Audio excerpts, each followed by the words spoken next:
If you're listening to this, you might be curious as to why I claim Christianity over every other available belief system. You're probably expecting a testimonial about how I was once lost and now I'm found, about how I saw the Lord in front of me, or maybe how I survived something I shouldn't have. That's entirely wrong. In fact, I grew up in a Christian home to Christian parents, in a Christian school, attending a Christian church with Christian friends. Now, you might be thinking, so he was just fortunate enough to be born in the right place at the right time. This idea is also entirely wrong. According to recent statistics, actually, across many studies, authors, and speakers, Christianity is in decline in the Western world. Christianity is actually on the incline in places like Asia and the Middle East. So, for me to remain a Christian, even with my upbringing, is becoming the statistical anomaly. You cannot simply call me a product of my circumstances anymore, because my circumstances should dictate that I turn away from Christendom, not remain in it. So why did I remain in it? This is the question I truly wish to answer in this episode. The answer on the surface is simple, but requires a lot of explanation. I won't explain all of my points, lest we be here forever, but I will use a couple of the big ones. The simple answer to sum it all up is that Christianity makes the most sense. Let's explore that claim now. Essentially, I'm going to use deductive reasoning on this episode to take away all other options available to me first to arrive at Christianity. As in, once I'm done exploring some really big points about life and worldviews, all I will be left with is the Christian option. I'm making the claim that the best worldview is the one that best satisfies all of life's big questions. I am not, and I repeat, I am not making the claim that Christians have all the answers available to them at the moment. I'm only stating that they have better answers than all the other options. An analogy would be if you have only, in a room, a red light, a green light, and a blue light, and a cardboard box. 4 things. You're then asked to close your eyes and open them again. All of the lights are gone, but there's a faint blue glow now under the cardboard box.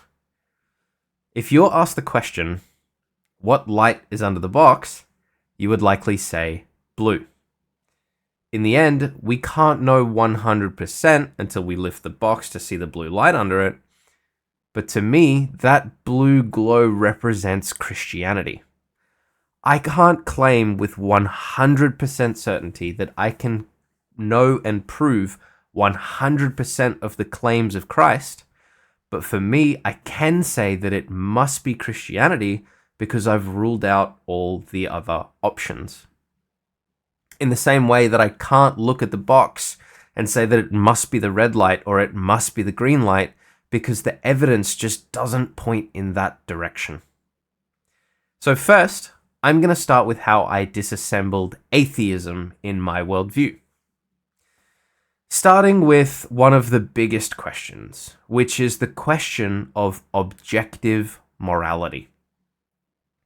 The issue in the world of objective morality is that we all have this inherent reaction to everything that happens in life, and usually we boil it down to saying it's right or wrong, or even just feels right or feels wrong. The issue arises when you have 2 people that disagree on what is right or is wrong. Then you have to ask the question, well, who is right? I'll give you an example that I've used in a previous episode. If I said to you that A better use of my country's resources should be to kill all homeless people so that the welfare money gets used on infrastructure and education. Does this sound wrong or evil to you? To you, the listener, it likely does. Though, what if I said I had logical evidence as to why it could be right? Using logic, I could show that the money would be used to hire better teachers to teach our children, to build us better working conditions, to increase our budget for things like public transport, allowing our journey to work to be quicker and safer. We're killing off a small group of insignificant people to benefit the greater majority of significant people. It's likely that you don't like the sound of this, and in actuality, I definitely don't like it either. But to convince the me in that example that I'm wrong, you would need greater logic and greater evidence. Or to show why your feelings actually matter in the conversation. This issue arises for every single moral dilemma ever. Proving that someone is therefore objectively right or objectively wrong about something is a matter simply of feelings. That is, in the godless world. Christianity goes one step further than this.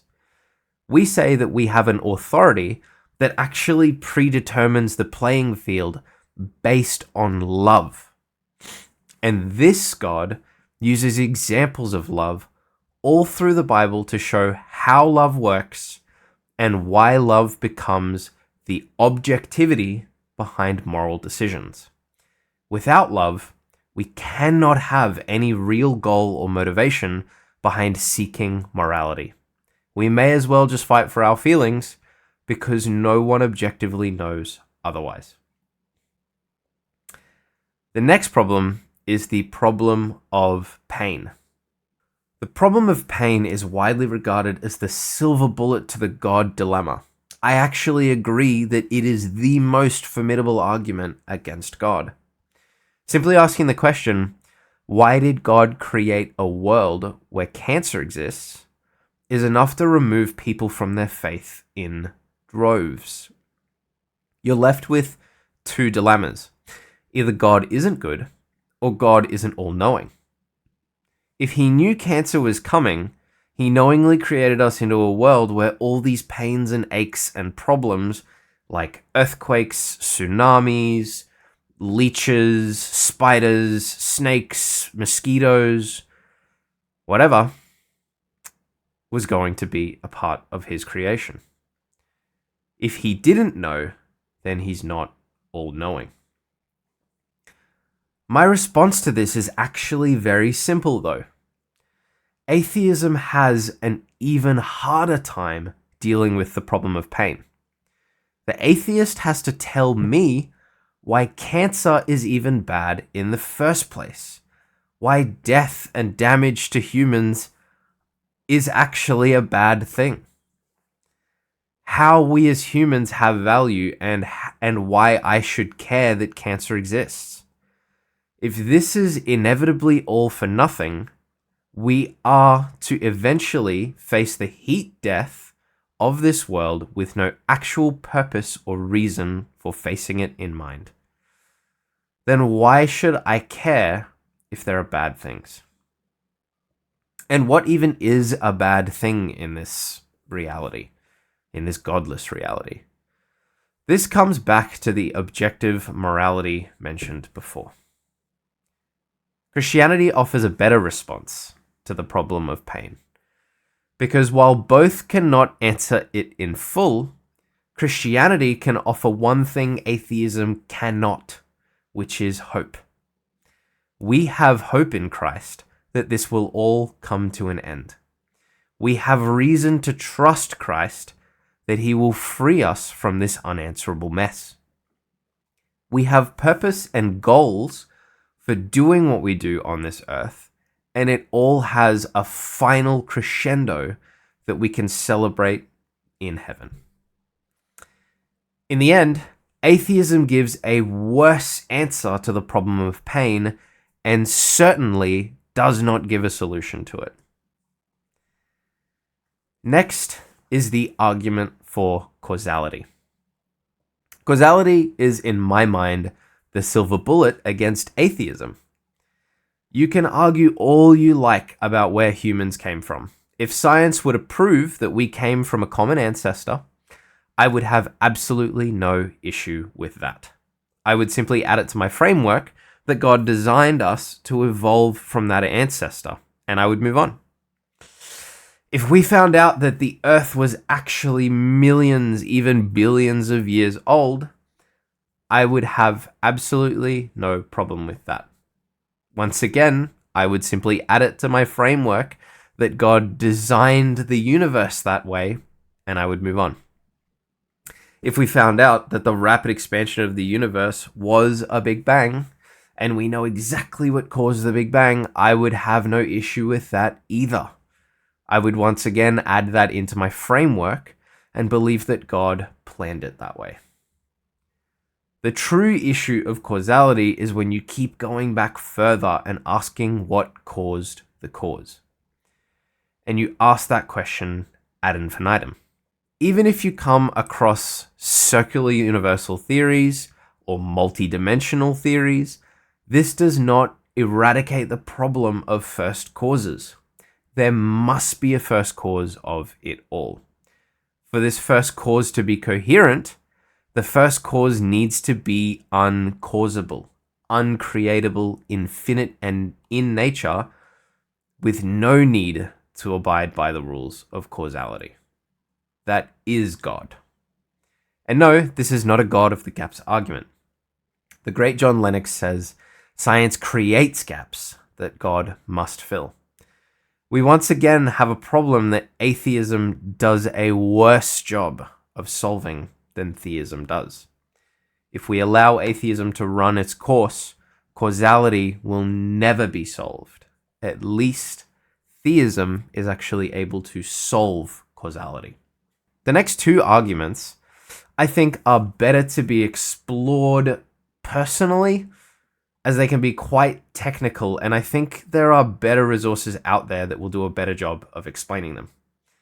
The first one is fine-tuning, which is all about the tiny, crazy, delicate intricacies, not only on this Earth, but of the entire universe. The second law of thermodynamics, which essentially states that we are not heading in a direction of order, but in fact all life heads in a direction of chaos, and order cannot be created from chaos.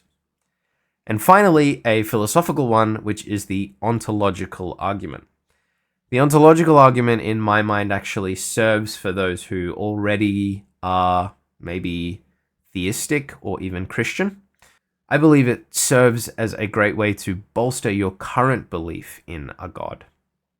Now that I have arrived in a place where I feel I have, at least in my head, discontinued the idea of atheism, I'm actually met with new issues.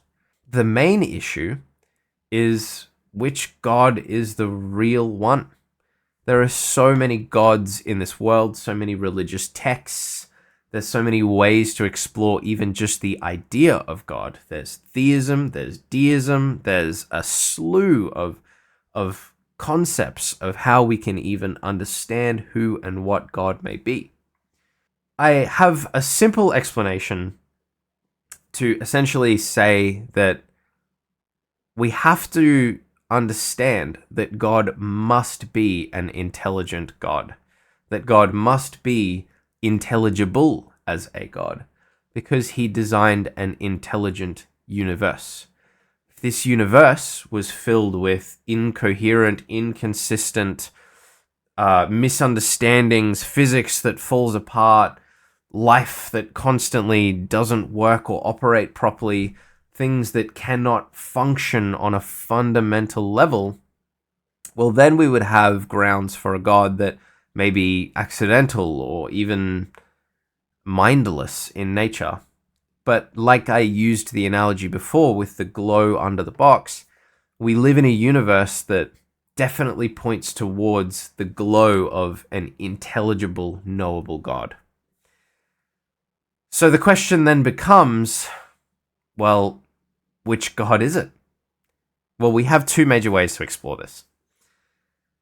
Firstly, it would actually just be to look at the historicity of all of the texts available to us. The fact of the matter is that there are no other religious historical texts that even come close in terms of accuracy and validity to the Christian Bible. In this regard, the Christian Bible has the absolute monopoly on historical accuracy. This evidence reaches far and wide, but if you want quick access to some of these evidences, I highly recommend going to Questioning Christianity on YouTube.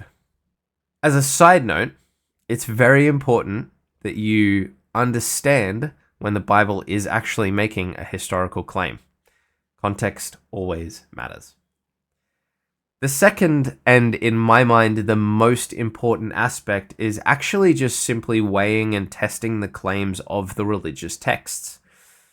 For example, the fundamental claims of something like the Quran are actually very easy to dismiss with only a small handful of evidence.